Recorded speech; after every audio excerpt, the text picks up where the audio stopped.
Story 1. 20 years ago, my life took a dark turn when I found myself behind bars, wrongfully accused of the disappearance of my best friend, Bennett. Despite my attempts to explain what truly happened, nobody believed me. Coerced by relentless interrogators, I caved in and confessed to their version of events. The weight of the accusations led me to plead no contest to the charges, sealing my fate in the eyes of the law. After serving my time, I find myself finally free, albeit in a world where the life I once had no longer exists. It is within this newfound freedom that I am finally capable of sharing the true story, the story of Bennett and our intertwined lives. Bennett and I grew up together, bound by a friendship that thrived in the midst of mischief and rebellion. We were no strangers to the world of crime, although our actions never escalated to robbery or murder. We came from well-off families, and our rebellious activities were more about testing boundaries and breaking rules for the thrill of it. One of our favorite pastimes was exploring abandoned buildings and construction sites, reveling in the excitement of trespassing and discovering hidden places. We had become somewhat skilled at evading capture, never having been caught in the act of our adventurous exploits. However, our luck would eventually run out.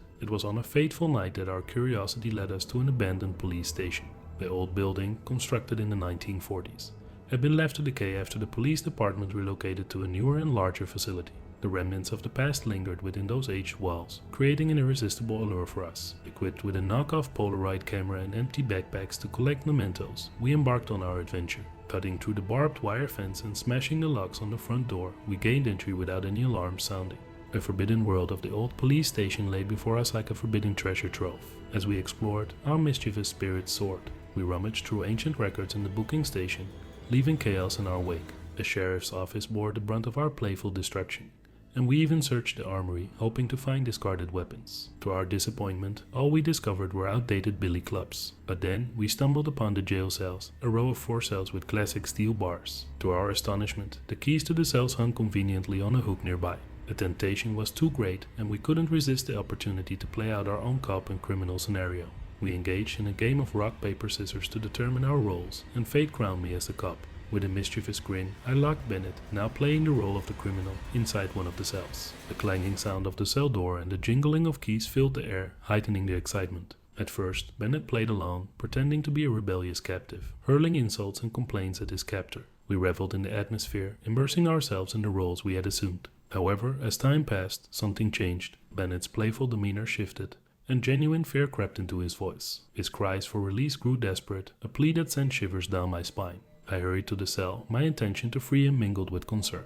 But to my disbelief, when I reached the cell, Bennett had vanished. The door remained locked, but he was nowhere to be found. Panic gripped me as I called out his name, but there was only silence, save for the echo of my own voice bouncing off the cold, unforgiving walls. As I stood there, paralyzed by a mixture of confusion and terror, the door behind me began to slide shut with an eerie creak. Reacting swiftly, I lunged forward and managed to wedge my hand in the closing gap just in time, my wrist bearing the weight of the door's crushing force. Agonizing pain shot through my arm, but I refused to release my grip. With every ounce of strength, I fought against an unseen resistance, desperately struggling to keep the door from sealing me inside that ominous cell. It was as though an invisible entity was determined to trap me, its relentless force pushing against my feeble resistance. Finally, with a surge of adrenaline-fueled determination, I managed to free myself from the door's grip. Trembling, I stumbled backward, my heart pounding in my chest, and took a moment to catch my breath. Fear coursed through my veins as I realized the gravity of the situation.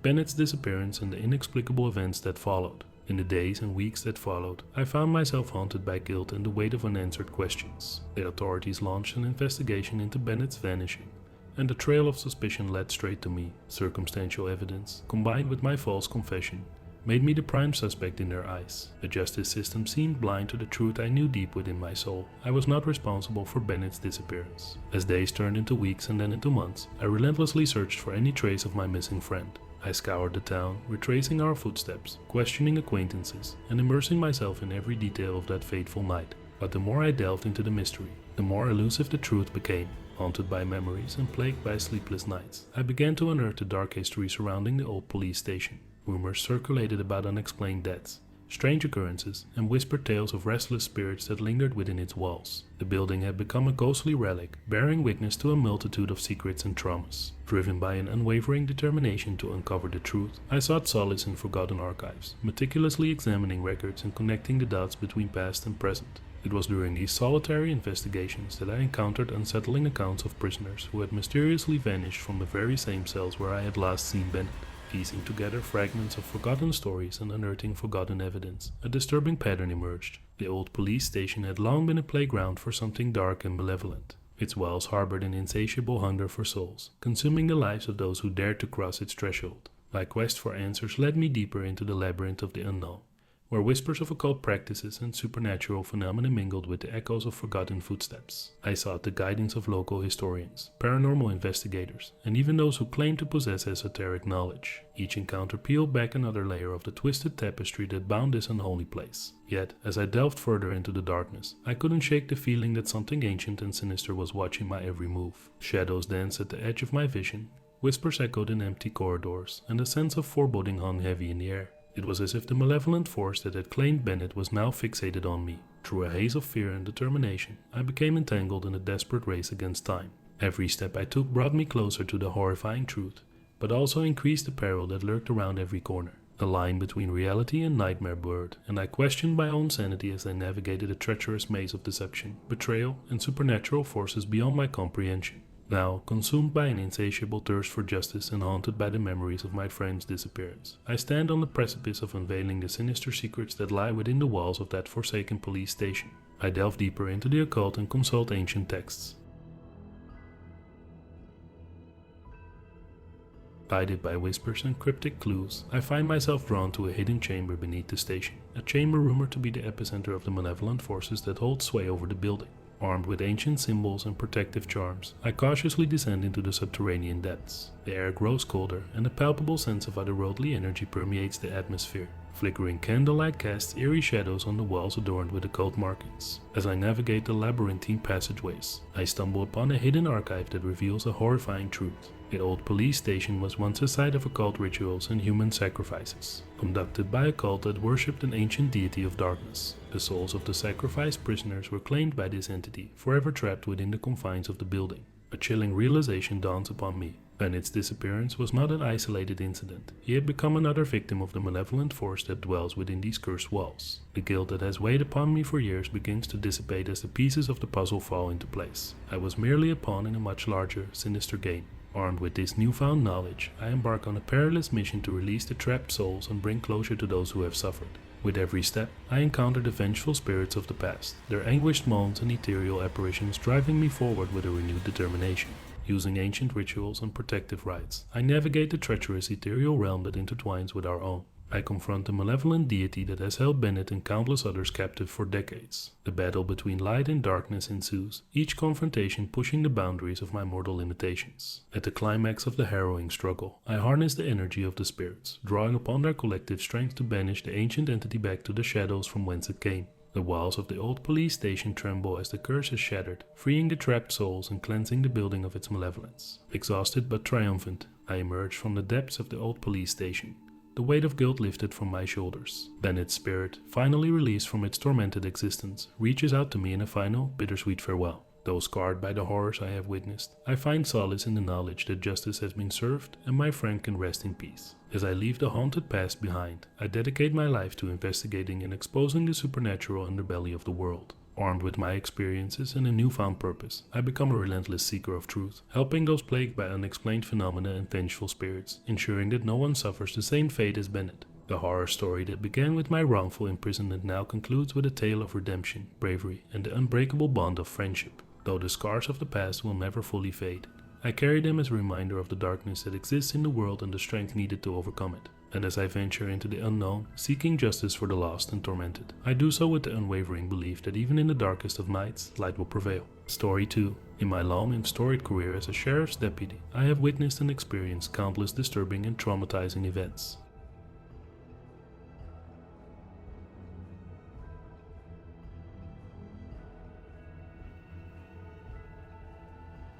Now that I am retired, I have decided to chronicle the most haunting incidents that have remained etched in my memory. One particular day on the job stands out vividly in my recollection. It was a call we had been anticipating, an operation that had been months in the making. The target was an abandoned house in one of the neighborhoods we regularly patrolled. Left ownerless after the demise of its previous occupants, the property had fallen into disarray, neglected by the bank that held its mortgage. The time had come for its demolition, as it teetered on the verge of collapsing under its own weight. With a warrant finally obtained, we prepared to raid the house based on the testimony of a contractor who had conducted a pre-demolition inspection. The contractor's harrowing account had left him visibly shaking, and it fueled our anticipation of the unknown horrors we were about to confront. Our expectations were focused on the typical trappings of a drug den, illicit substances, squatters, and illegal firearms. And indeed, we were armed and ready to make arrests. As we encircled the house with a formidable contingent of 8 squad cars and a SWAT van borrowed from a neighboring county, the occupants inside remained blissfully unaware of the impending raid. Despite the broad daylight, their attention was consumed within the walls of their dwelling.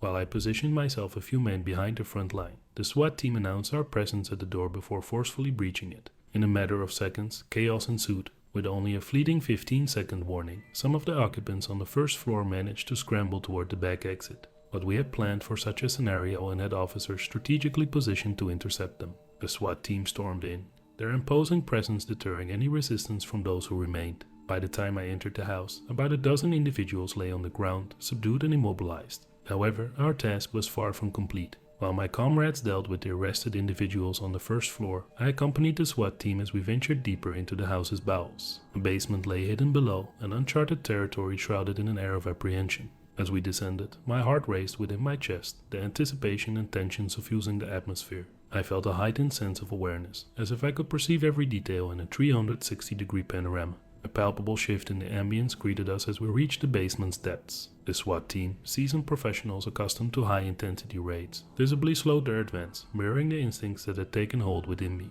The hair on the back of our necks stood on end, and an eerie stillness enveloped the space, punctuated only by the distant commotion from above. Then I was hit by an overwhelming stench, a putrid odor that stirred my senses. Though I recognized it all too well, I resisted acknowledging its source, refusing to confront the truth. For a moment, I pushed it aside, focusing on the task at hand. The SWAT team shouted at an escaping man attempting to flee through an egress window, but his corpulence hindered his escape. Reacting swiftly, I rushed forward, joined by my partner, and forcefully pulled him back, causing him to crash to the floor. We swiftly secured his hands and feet as protocol dictated. In the midst of this chaotic moment, a sudden eruption diverted our attention. One of the SWAT members, usually composed and disciplined, unleashed a torrent of profanities and charged at the immobilized man, seizing him by the collar. His voice trembled, betraying an emotional turmoil verging on tears. The man we had apprehended responded with a vile act, spitting blood into the SWAT member's face, smearing his visor instantly. In an instant, fueled by anger and frustration, the SWAT member struck the man's head with the butt of his rifle, rendering him motionless. The rest of the team rushed in, restraining their colleague before further harm could be inflicted. The events unfolded before my eyes, leaving me and my partner frozen in disbelief for several critical moments. What could trigger such an outburst from a seasoned soldier, someone trained to handle the most challenging situations? It was then that the reality I had been avoiding crashed upon me, shattering the fragile barrier of denial. A putrid stench that had initially assaulted my senses was unmistakably the smell of infant fecal matter.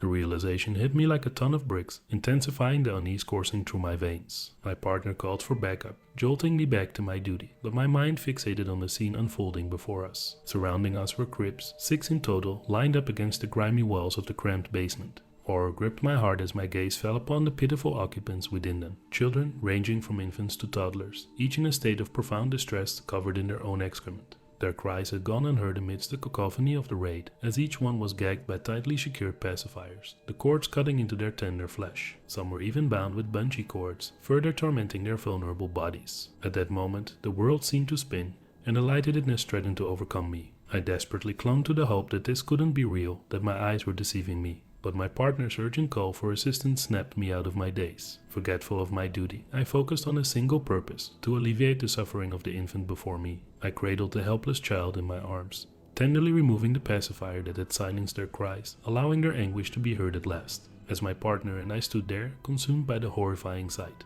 more officers rushed down the stairs, bearing witness to the unspeakable tragedy unfolding in that wretched basement. The investigation that followed revealed that the drug-addicted squatters had transformed this house into a twisted, grotesquely neglectful daycare center for their unwanted offspring, a means to indulge their vices without interruption.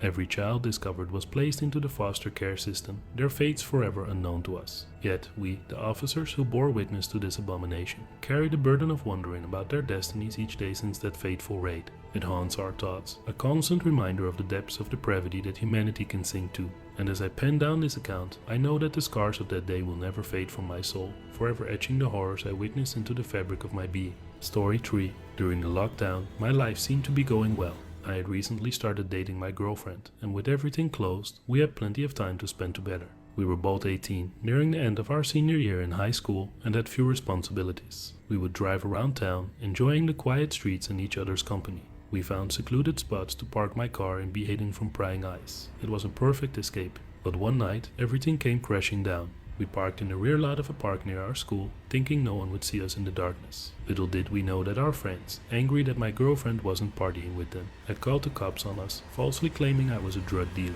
Unaware of this, we smoked a joint and drank under the cover of darkness. As we returned to my car and began getting intimate in the backseat, my peripheral vision caught sight of 3 cops silently pulling into the parking lot. Before we could react, they surrounded the car, trapping us inside. Panicked, we hurriedly put our clothes back on, but it was too late. The cops banged on the doors, shining their flashlights through the windows, exposing us in our vulnerable state. We were ordered to get out of the car while still half naked. Fear and confusion clouded our minds, so we complied. The moment I stepped out, one of the officers violently threw me to the ground and handcuffed me. My girlfriend, in tears and refusing to exit the car, was forcefully pulled out and handcuffed as well. Helpless, we were left on the ground as the officers interrogated us, their flashlights illuminating the scene for all to see. They searched my car, finding the weed and empty bottle. To protect my girlfriend, I claimed ownership, taking the blame for everything. They brutalized me, and even though I was underage, they charged me with a Dewey, revoking my license. On top of that, I was hit with a drug charge. Both of us were charged with trespassing for being in the park after dark. The most devastating blow came when we were charged with indecent exposure and committing a lewd act for having consensual sex in the car. These charges led to convictions that branded us as registered sex offenders for life. It seemed absurd and unjust, and it infuriates me to this day. But there was nothing I could do to change it. I share this story as a reminder that some cops can be unscrupulous, willing to ruin lives over minor offenses. The officer who arrested me took pride in his actions, presenting a mountain of evidence to the judge, painting me as a degenerate. During the court proceedings, he emphasized the open container violation, intoxicated driving, marijuana possession, indecent exposure, trespassing, the anonymous tip, and even resisting arrest. The judge, swayed by the officer's persuasive arguments, sentenced me, an 18-year-old, to 6 months in jail and years of probation. Though my girlfriend avoided jail time since she was a minor, the trauma of the incident led her to end our relationship while I was incarcerated. This experience serves as a reminder to be cautious because cops are always looking for an excuse. Stay safe out there. That experience of being locked up in jail was a nightmare. Every day felt like an eternity. And the weight of the charges and the label of a registered sex offender hung over me like a dark cloud. The reality of my situation began to sink in as I faced the harshness of life behind bars. In jail, I encountered individuals from all walks of life, each with their own stories of how they ended up there. I learned to navigate the complex social dynamics and survive in an environment where trust was scarce. During my time in confinement, I had a lot of time to reflect on the events that led me to this point. I questioned whether I could have done anything differently to avoid such a devastating outcome.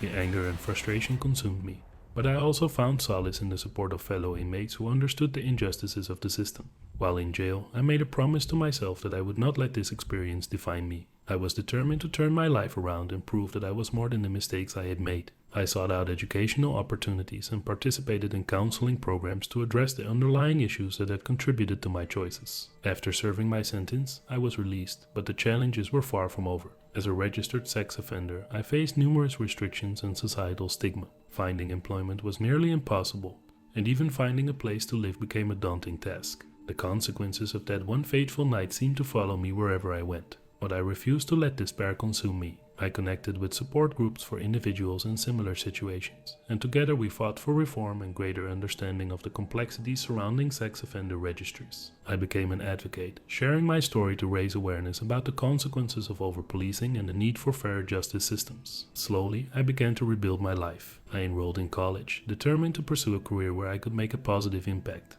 I studied law, hoping to become a criminal justice reform advocate and work towards creating a more equitable system. It was my way of seeking justice for myself and others who had been unjustly affected. Over the years, I met others who had also faced the challenges of being labeled as sex offenders. We formed a tight-knit community, supporting each other through the hardships and celebrating the victories. Together, we pushed for legislative changes, rehabilitation programs, and support networks to help individuals reintegrate into society after their sentences were served. Although my path forward was filled with obstacles, I never lost sight of the person I wanted to become. I wanted to be an example of resilience and transformation, showing that mistakes should not define a person's entire life. It was a long and arduous journey, but I was determined to overcome the hardships and make a positive impact in the world. As time went on, the scars from that traumatic experience began to heal, and I learned to forgive myself for the mistakes I had made. I focused on personal growth, building healthier relationships, and fostering a sense of community. I channeled my energy into helping others who had experienced similar struggles, providing support and advocating for their rights. Though the weight of the past still lingered, I found hope in the progress I had made in the lives I had touched along the way. The road to redemption was long, but I had come to realize that true strength lies in the ability to rise above adversity and use it as fuel for positive change. So, I share my story as a cautionary tale, a reminder that one night of youthful indiscretion can have far-reaching consequences. But I also share it as a message of resilience and the power of personal growth. We are more than our worst mistakes, and it is never too late to turn our lives around and strive for a better future. While the scars of the past may always remain, they serve as a constant reminder of the lessons learned and the strength gained from overcoming adversity. In my journey of redemption, I became involved in community outreach programs, offering support to at-risk youth and educating them about the consequences of their actions. I shared my story openly, not to glorify the mistakes I had made, but to emphasize the importance of making responsible choices and understanding the potential long-term ramifications. Through speaking engagements and mentorship, I aim to inspire others to break the cycle of destructive behavior and find healthier outlets for their emotions and desires. By sharing my experiences, I hope to create a dialogue that challenged societal prejudices and encouraged empathy and understanding. In time, I began to rebuild trust with my family and friends. It was a slow and gradual process, but their support and belief in my transformation were instrumental in my healing. They saw the remorse and determination in my eyes and recognized the person I was striving to become. While the road to redemption was fraught with setbacks and challenges, I remained committed to my purpose. I engaged with legal experts and organizations advocating for criminal justice reform, hoping to shed light on the flaws in the system and promote more compassionate approaches to rehabilitation and reintegration.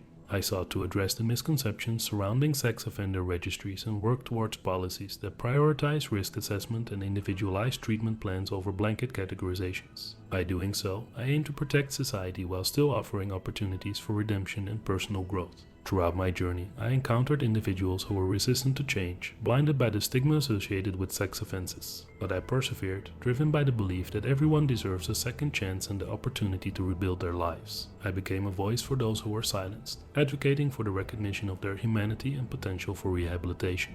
Over time, the tides began to shift. Society started to recognize that punitive measures alone were not effective in preventing recidivism and fostering true rehabilitation. Calls for reform grew louder, and the need for more compassionate, evidence-based approaches gained traction. I actively participated in legislative discussions, sharing my first-hand experiences and insights to shape policies that balance public safety with the principles of fairness and restorative justice. I collaborated with lawmakers, psychologists, and experts in the field to develop comprehensive strategies that focused on rehabilitation, reintegration, and community support. As the years went by, I witnessed the gradual transformation of the justice system.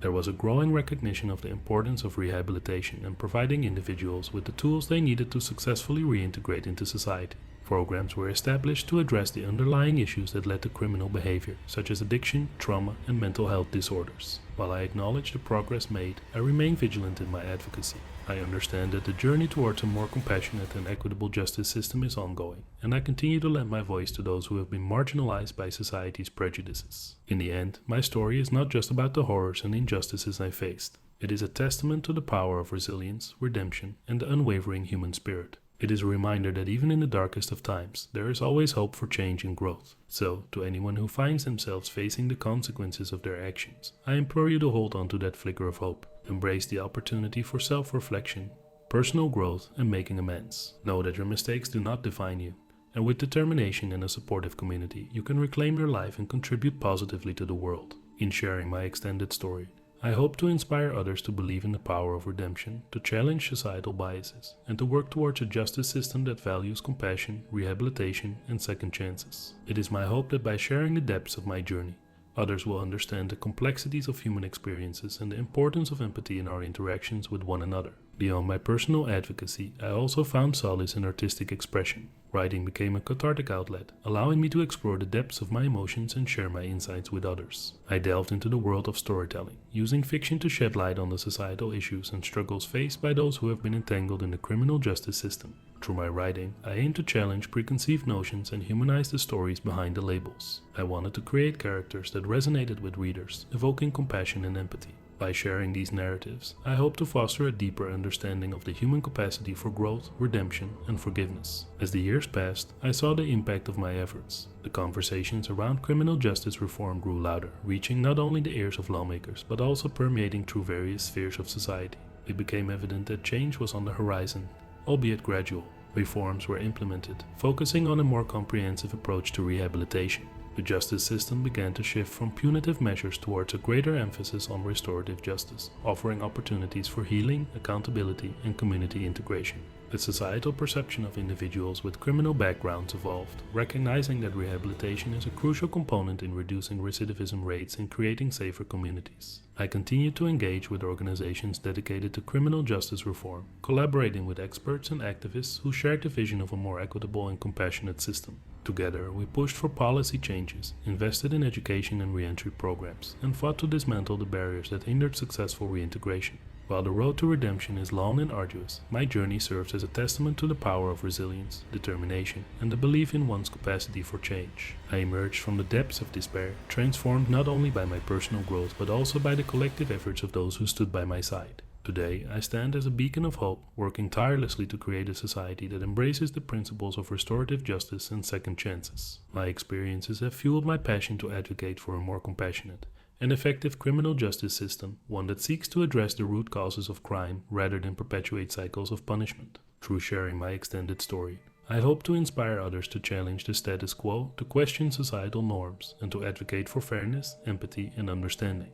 I want individuals who have been impacted by the criminal justice system to know that they are not defined by their past, but rather by the choices they make in shaping their future. Ultimately, my journey serves as a reminder that even in the face of adversity, there is always the potential for transformation and growth. It is a testament to the resilience of the human spirit and the power of collective action. Let us continue to strive for a more just and compassionate world, where redemption and second chances are not only possible but embraced as fundamental aspects of our humanity.